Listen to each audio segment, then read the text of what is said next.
إن الحمد لله نستعينه ونستغفره ونؤمن به ونتوكل عليه ونعوذ به من شرور أنفسنا ومن سيئات أعمالنا من يهديه الله فلا مضل له ومن يضلل فلا هادي له أشهد أن لا إله إلا الله وحده لا شريك له وأشهد أن سيدنا ومولانا محمدا عبده ورسوله اللهم صل وسلم وبارك عليه وعلى آله وأصحابه والتابعين لهم إلى يوم القيامة أما بعد.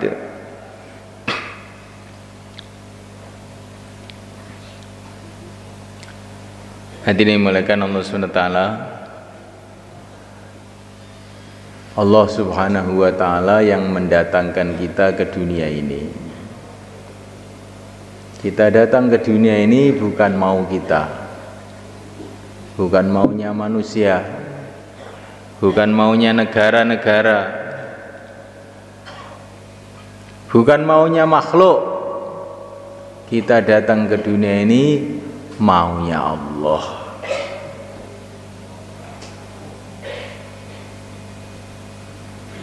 Untuk apa kita didatangkan oleh Allah ke dunia ini? Yang tahu juga hanya Allah. Yang berhak menjawab hanya Allah. Karena hanya Allah sendirilah yang menciptakan kita. Siapa saja, cendekiawan, filosof-filosof, raja-raja, berani mengatakan manusia itu di dunia ini begini, seharusnya begini. Kamu tidak berhak ngomong, tuh nggak berhak, karena kamu tidak menciptakan manusia, kamu tidak menciptakan dunia ini. Semua ciptaan Allah. Yang berhak memberitahu untuk apa manusia didatangkan ke dunia ini juga hanya Allah. Inil hukmu illa lillah. Yang berhak memberikan keputusan hanya Allah. Kamu itu lo nggak punya apa-apa. Walaupun kamu namanya orang kaya, namanya presiden, namanya raja, kamu tuh nggak punya apa-apa. Kerikil satu pun nggak punya, semua milik Allah. Selembar rambut pun nggak punya, semua milik Allah. Diri kamu pun kamu nggak punya, semua milik Allah. Apalagi urusan orang lain, urusan diri kamu sendiri. Saya itu hidup mau begini, kamu juga tidak berhak. Oh, ini kehidupan itu milik Allah, bukan milik kamu. Kamu atur itu loh. Duwe apa kowe?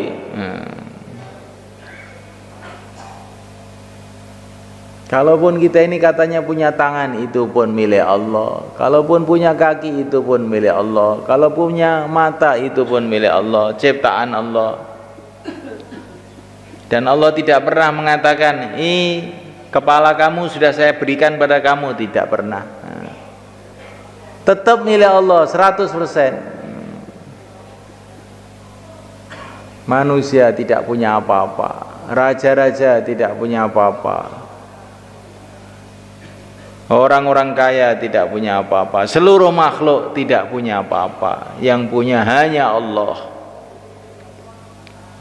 Dan Allah Subhanahu wa Ta'ala telah memberitahu melalui nabinya, Nabi Agung Muhammad SAW, bahwa kita di dunia ini punya dua tanggung jawab.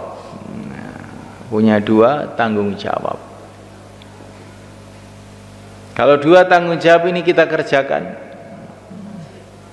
maka Allah akan ridho kepada kita. Allah akan memberkati kehidupan kita. Kemudian kita akan dikirim ke surga, kemuliaan kekal abadi selama-lamanya. Kalau kita tidak mengerjakan dua tanggung jawab ini, maka di dunia kita ini akan sengsara, di akhirat dihukum di neraka. Nah. Di kita datang ke dunia ini ada tanggung jawab, ada urusannya ini.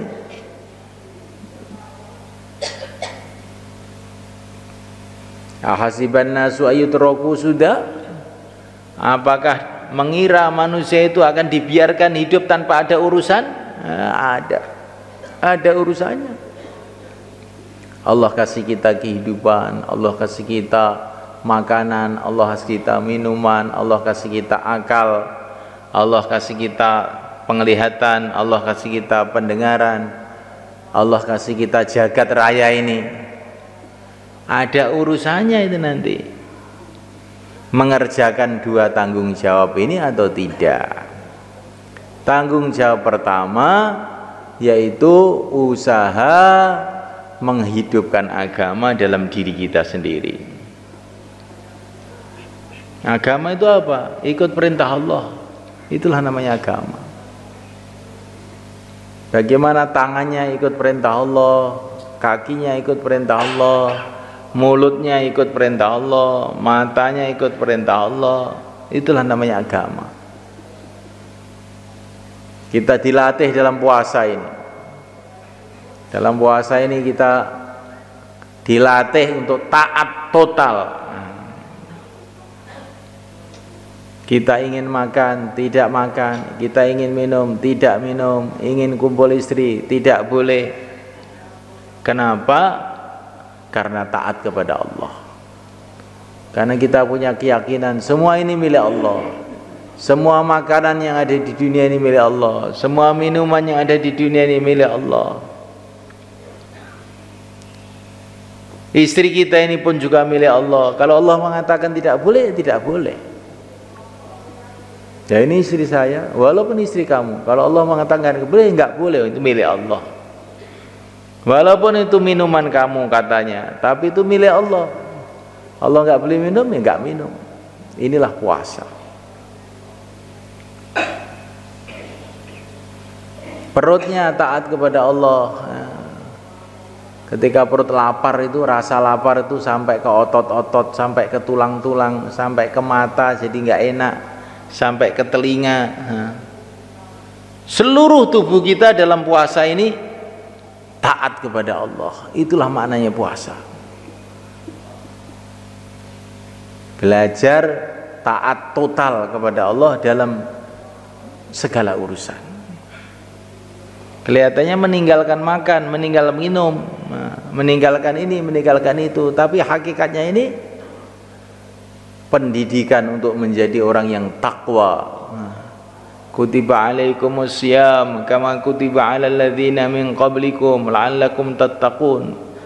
Puasa itu maksud tujuannya supaya kita jadi orang yang takwa, taat total. Kenapa kamu makan? Memang sudah lapar, itu bukan takwa. Karena taat perintah Allah, baru itu namanya takwa. Kenapa minum? Haus. Itu sama aja dengan kambing, kalau haus juga minum. Kalau minum karena taat perintah Allah, itu makanan di depannya, minuman di depannya, sudah haus, sudah lapar, masih diem aja. Nunggu apa? Sudah haus kan? Sudah. Nunggu apa gak minum-minum? Nunggu perintah Allah. Udah lapar? Udah. Kok gak makan-makan? Nunggu apa? Nunggu perintah Allah. Allahu Akbar. Perintah Allah datang untuk makan ini. Langsung makan, sikat. Ini semalekan wantal, ini takwa namanya. Bukan kalau ingin dikerjakan kita nanti jadi orang yang tidak takwa, jadi kayak binatang. Binatang itu apa ingin dia kerjakan, ingin makan kerjakan, ingin minum kerjakan, ingin tidur kerjakan. Itulah binatang. Orang takwa tidak begitu. Kehidupannya ikut perintah. Ini tanggung jawab yang pertama. Tanggung jawab yang kedua, kita usaha bagaimana umat mengamalkan agama. Tanggung jawabnya itu tuh. Kalaupun kita sudah mengamalkan agama tapi tidak usaha atas umat, juga kita ini belum memenuhi tanggung jawab. Maka semuanya Allah SWT, kita harus memikirkan bagaimana anak kita mengamalkan agama, bagaimana istri kita mengamalkan agama, bagaimana pegawai-pegawai negeri mengamalkan agama, bagaimana tentara-tentara mengamalkan agama. Jabatan kamu itu apa kok mikir banyak sekali orang itu? Ini bukan jabatan, ini perintah Allah. Suruh mikir begitu itu. Siapa yang ngangkat kamu mikir-mikir gitu itu? Ini perintah Allah, bukan orang yang ngangkat. Siapa yang ngangkat Rasulullah untuk mikirkan umat? Siapa yang ngangkat para sahabat untuk memikirkan umat?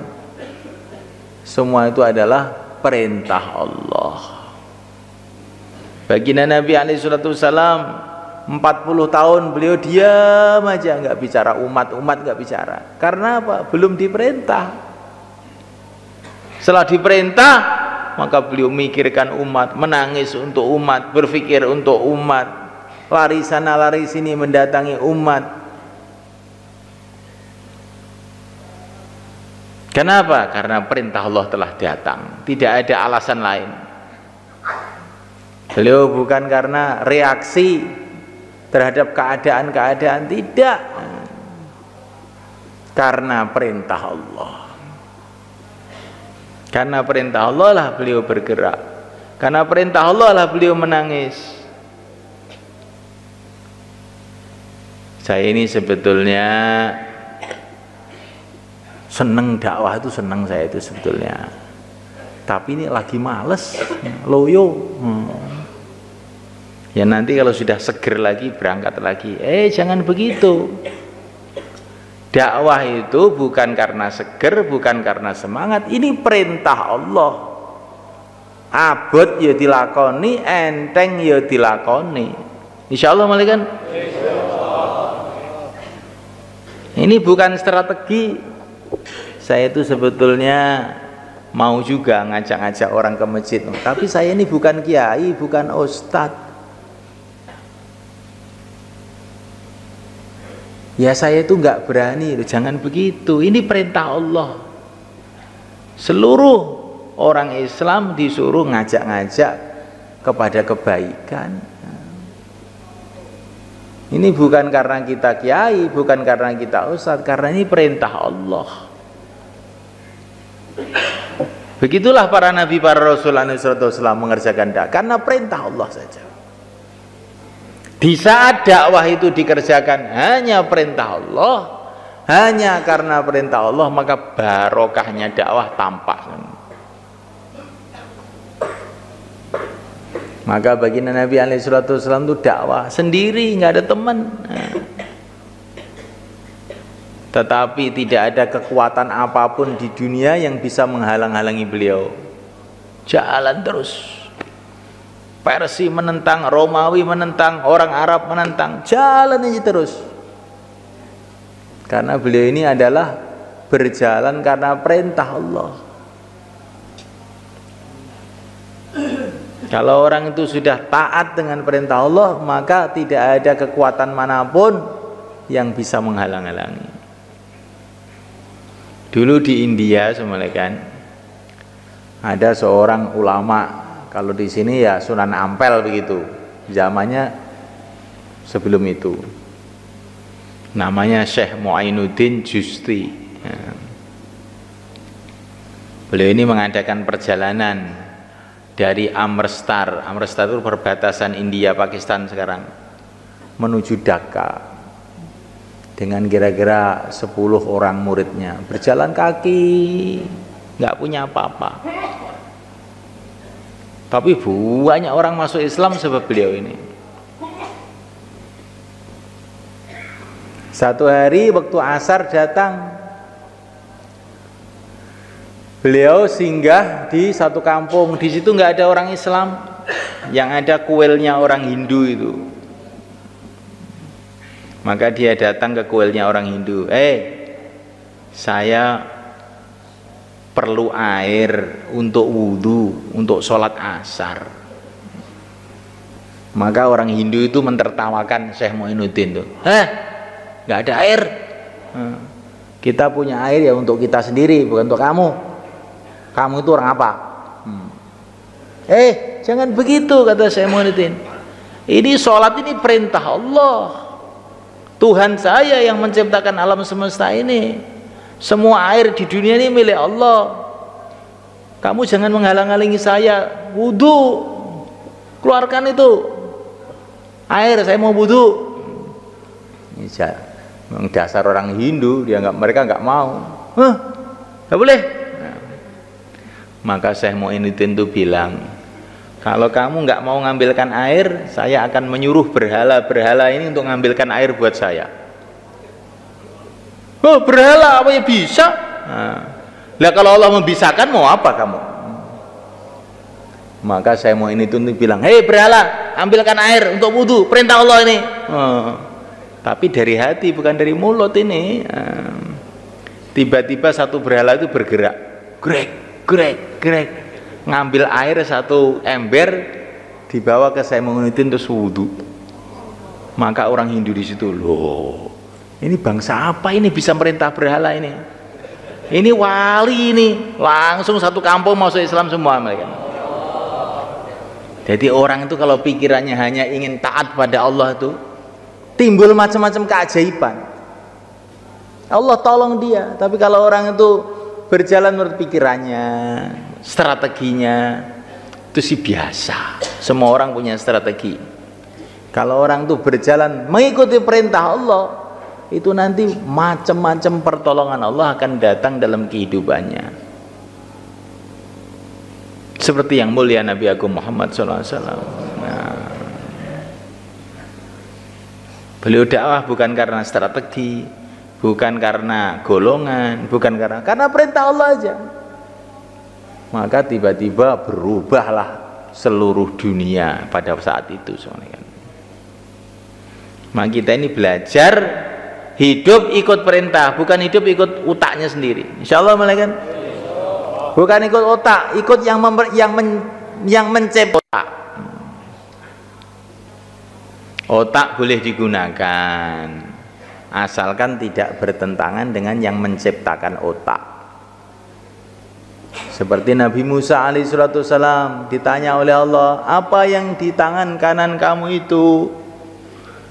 Ini tongkat, hai Tuhanku, yang aku gunakan untuk bersandaran dalam perjalanan, untuk mencari daun-daun buat kambingku dan macam-macam keperluan. Allah berfirman, alqiha ya Musa, buang tongkat kamu hai Musa. Tongkat dibuang oleh Nabi Musa. Maka tiba-tiba tongkatnya jadi ular gede banget. Maka Nabi Musa lari. Karena apa? Nabi Musa ingin memberikan pelajaran kepada kita.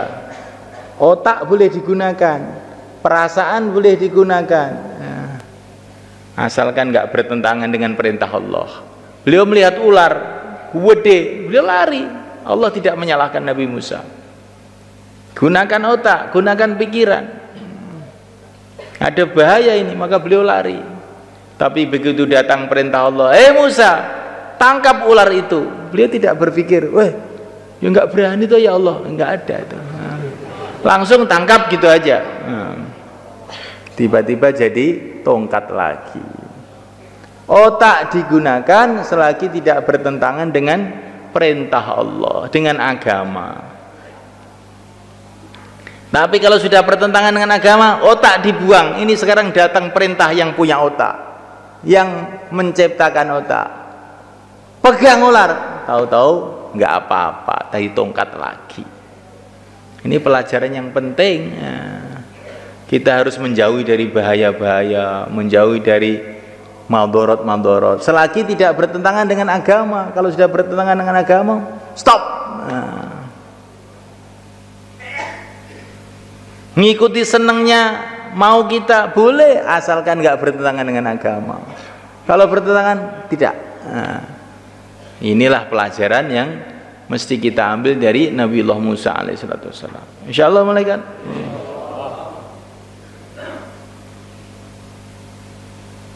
Maka satu hari diceritakan dalam Hayatus Sahabah itu, di Madinah itu ada sistem bisnis perdagangan yang banyak mendatangkan keuntungan.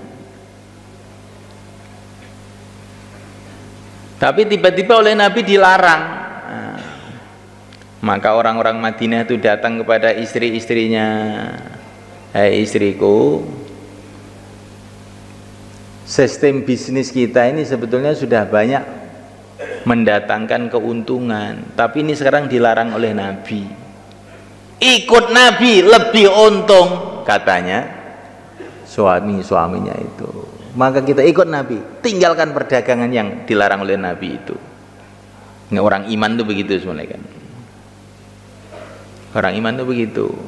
Orang iman itu bukan tidak punya otak. Nah, menggunakan otak, menggunakan strategi, menggunakan pikiran, tapi pakai batas selagi tidak bertentangan dengan perintah Allah. Kalau sudah bertentangan, tidak. Nah, ini ada batasnya. Demokrasi boleh, tapi kalau demokrasi bertentangan dengan agama, tidak.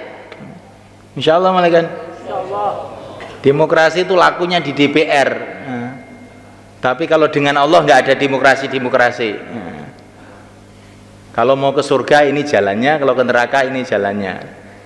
Ya ini sudah mufakat seluruh Indonesia mau jalan lewat jalan neraka. Monggo, silahkan. Jadi nggak ada demokrasi. Ya ini usulannya semua orang Indonesia itu sholat subuh itu jam 8 gitu loh, biar sudah habis sarapan kan enak, nggak ngantuk gitu. Kamu kira dengan Tuhan demokrasi, nggak ada usulan. Kalau nggak mau ya ke neraka, titik. Nah, begitu semua kan. Kita harus paham, berpikir boleh, bikin strategi boleh, tapi kalau di depan Allah adanya sami'na wa ata'na, kami dengar, kami taat. Nggak ada usulan-usulan tuh kalau depan Allah. La ilaha illallah.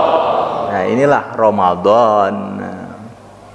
Ramadan tanpa kita rasa, tahu-tahu sudah ini Ramadan ketiga, tahap ketiga, akhir Ramadan. Ramadan ini tambah akhir, barokahnya tambah besar. Dalam hari-hari akhir inilah yang dikatakan Nabi, aitqun minan nar, pembebasan dari api neraka. Tidak ada musibah yang lebih bahaya, tidak ada masalah yang lebih besar bagi manusia melebihi masuk neraka. Kalaupun seluruh musibah yang ada di dunia ini dikumpulkan jadi satu, seluruh bahaya yang ada di dunia ini dikumpulkan jadi satu, bahayanya penyakit, bahayanya bom nuklir, bahayanya bom atom, bahayanya bom kimia, bahayanya kanker, bahayanya AIDS, bahayanya seluruh bahaya yang ada di dunia ini dikumpulkan jadi satu, seluruh kesusahan yang ada di dunia yang dikumpulkan jadi satu, dilipat gandakan jutaan kali, nggak ada apa-apanya dibandingkan bahayanya neraka. Nggak ada perkara lebih dahsyat, lebih mengerikan melebihi neraka, itu nggak ada.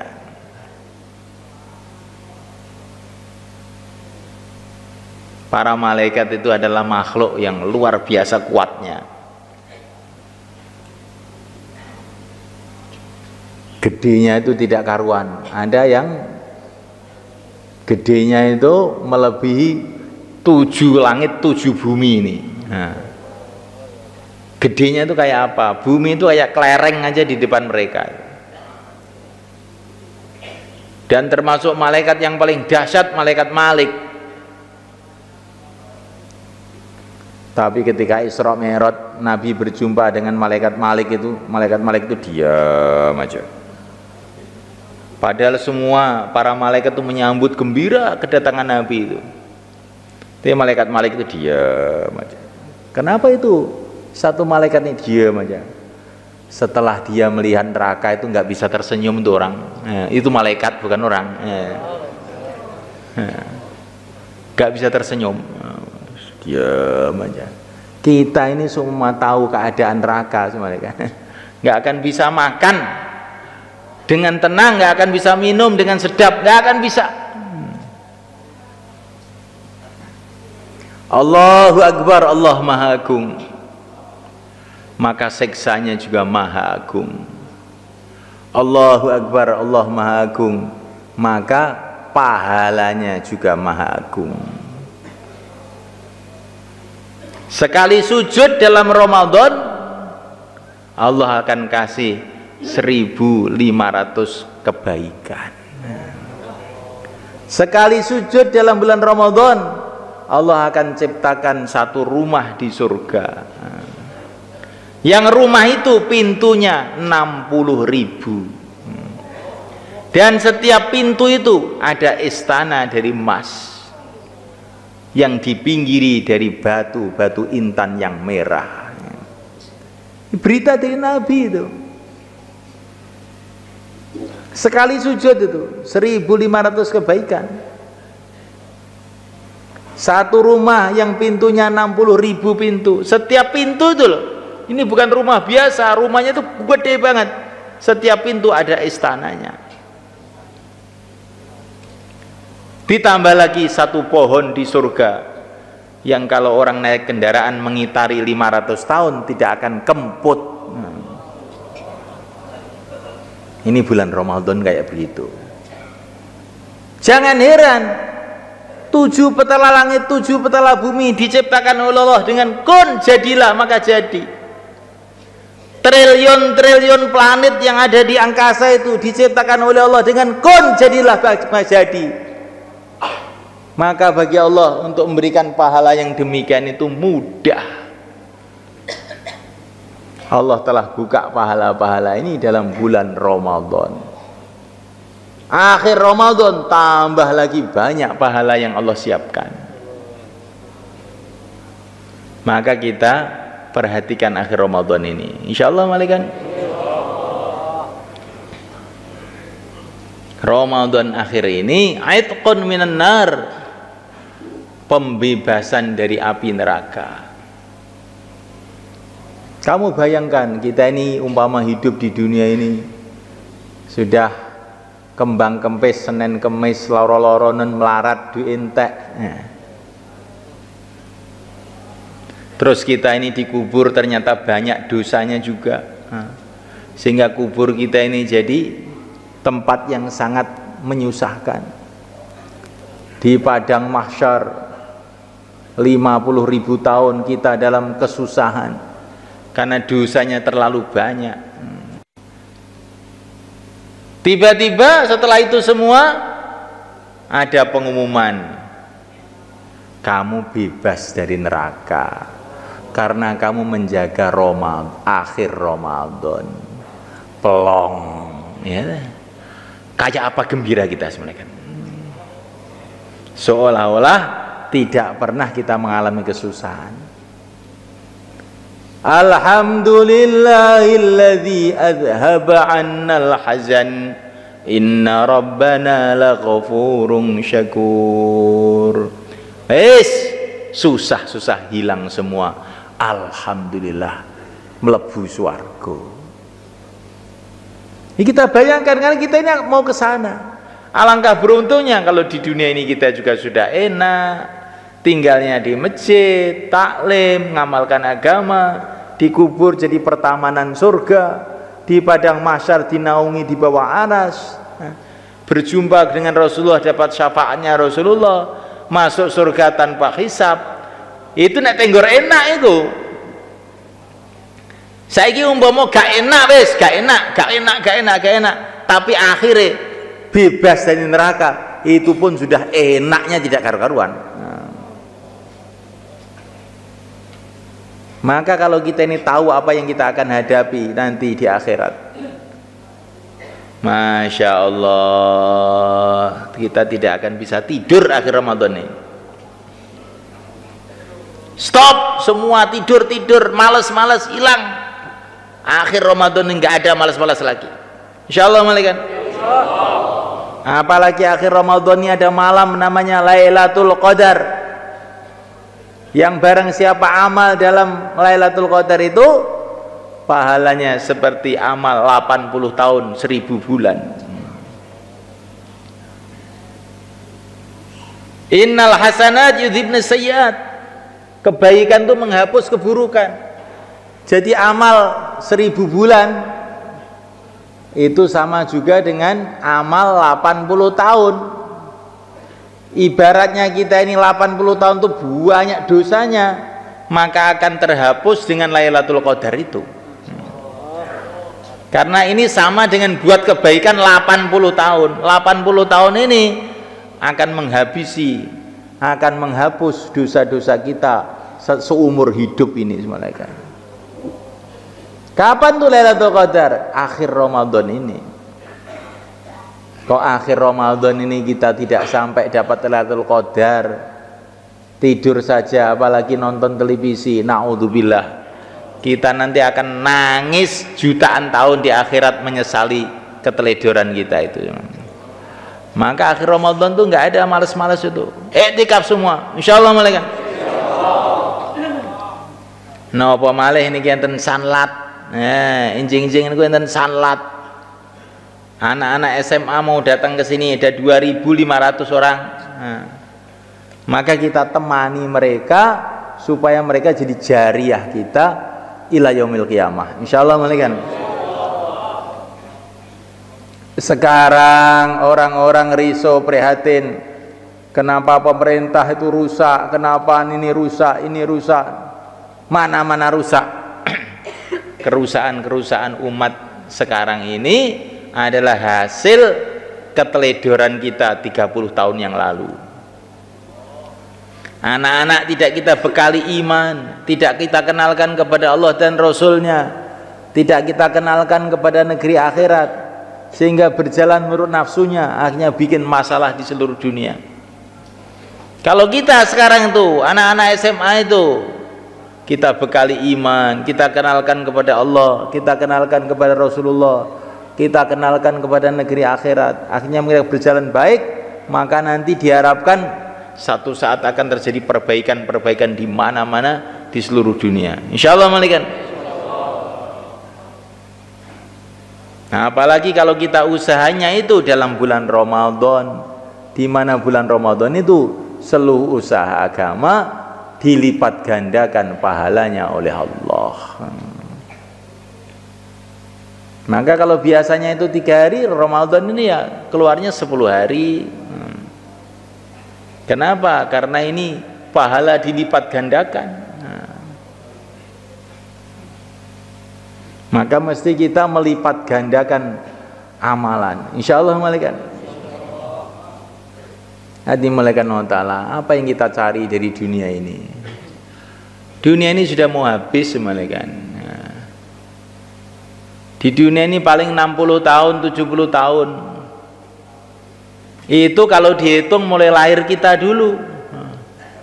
Kalau dihitung sekarang, sekarang sudah 50 tahun, tinggal sebentar lagi. Sekarang sudah 20 tahun, tinggal sebentar lagi. Maka jangan sampai kita ditipu oleh nafsu kita, bermalas-malas dalam akhir hidup ini. Kita cancut tali wondo, pandang negeri akhirat. Rasulullah sudah ada di sana menunggu kita. Para sahabat menunggu kita di sana. Para wali-wali Allah menunggu kita di sana. Neraka juga sudah siap. Surga sudah dibangun besar-besaran. Bidadari-bidadari sedang dihias. Istana-istana surga sedang disiapkan. Kita sibuk dengan dunia, Alangkah ruginya kita ini. Kita sibuk dengan kemalasan kita, alangkah ruginya kita ini semalakan. Maka semalakan inilah waktunya kita habis-habisan memikirkan akhirat kita. Barang siapa yang menjadikan hidupnya seperti puasa, Allah SWT akan jadikan matinya seperti hari raya. Hari raya ketemu ayah, ketemu ibu, ketemu teman-teman. Kalau hari rayanya orang yang amal agama ini, ketemu para nabi, ketemu para rasul, ketemu para wali, masuk dalam surga. Hari rayanya bukan sehari dua hari, hari raya selama-lamanya. Hari raya jutaan tahun, nggak ada puasa lagi. Maka apa itu nilainya kesenangan-kesenangan dunia itu? Dunia ini nggak bisa dinikmati betulan, nggak bisa. Makan satu piring juga sudah penuh perut, dua piring sudah nggak enak, tiga piring sakit. Tidur juga beberapa jam juga nggak kuat. Kita punya mobil Mercedes baru, oh sewenang, kamu naiki 3 hari 3 malam, kuat apa enggak nanti? Juga sudah nggak seneng, pegel budungnya. Dunia ini diciptakan oleh Allah bukan untuk bersenang-senang. Nggak bisa bersenang, nggak bisa. Walaupun kita jadi raja, walaupun kita jadi presiden pun juga tidak akan gembira 100%, nggak bisa. Sebentar aja gembira, setelah susah lagi. Diangkat jadi presiden gembira, saya itu pensiun susah lagi. Gembira sebentar, capek, nah, ngantuk, sama juga. Maka Nabi mengatakan, barang siapa yang pagi-pagi dalam keadaan aman di rumahnya, punya makanan untuk hari itu, sehat jasadnya, sama juga dengan dia ini dikasih dunia seisinya. Orang bikin pabrik, usaha ekonomi, ini. Maksudnya untuk apa? Untuk makan dah. Lah kalau kamu sudah bisa makan, sama aja dengan punya sawah 1 juta hektar. Kalaupun kamu punya sawah 1 juta hektar, makannya mau 10 piring? Enggak, 1 piring aja. Orang usaha, politik, negara, siapkan tentara, siapkan pasukan-pasukan, siapkan pesawat terbang yang canggih-canggih. Untuk apa? Untuk supaya aman. Nah kalau kamu itu sudah aman, walaupun nggak punya apa-apa, ya sama dengan punya 1 juta pasukan. Orang bangun rumah yang indah-indah, bangun ini, bangun itu, untuk apa? Supaya senang. Kalau kamu sudah senang, ngerti senang itu letaknya di mana? Senang itu dalam zikrullah. Kalau kamu sudah senang, ya sama aja dengan kamu punya seluruh harta benda yang ada di dunia ini. Di dunia itu, kalau kamu ingin bahagia itu jangan dunia yang diatur, hati ini harus diatur. Nah, kalau ingin bahagia di dunia ini jangan dunia yang diatur, hatinya yang diatur. Kalau yang kamu atur tuh dunianya, nggak akan pernah dapat, nggak akan pernah bisa puas. Tapi kalau hatinya yang diatur, hatinya dipenuhi dengan zikrullah, kehidupannya dipenuhi dengan cita-cita akhirat, nanti itu walaupun nggak punya apa-apa juga sudah bahagia aja. Nah, mulaikan Allah SWT. Untuk itu semulaikan tidak ada jalan yang lebih mudah untuk supaya kita bisa amal agama yang sungguh-sungguh melebihi kita ini menyiapkan waktu untuk itu. Maka akhir bulan ini, bulan yang mulia ini, yang mau keluar 4 bulan, 40 hari, untuk bagaimana hidup barokah, hidup siang malam taat kepada Allah, mengikuti sunnah Rasulullah, silakan berdiri ke selatan. Monggo. Yang mau keluar 4 bulan, 40 hari, tambah masa, sisa masa, monggo.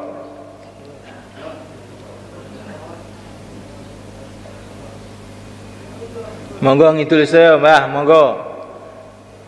Termasuk sing badhe medal 10 dina Ramadan, termasuk sing ajeng ngancani sanlat, ngancani lare-lare SMA enjing-enjing, monggo ngidul sedanten, monggo. Sing badhe ngancani lare-lare SMA enjing-enjing, monggo.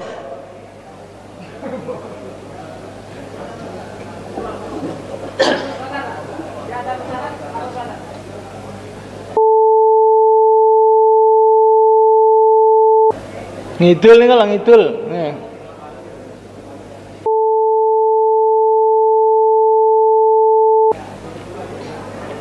Kurang lebih 5 menit lagi waktu maghrib. Maka sekarang kita doa persiapan berbuka, kita doa untuk diri kita, untuk keluarga kita, untuk umat. Insyaallah malaikat.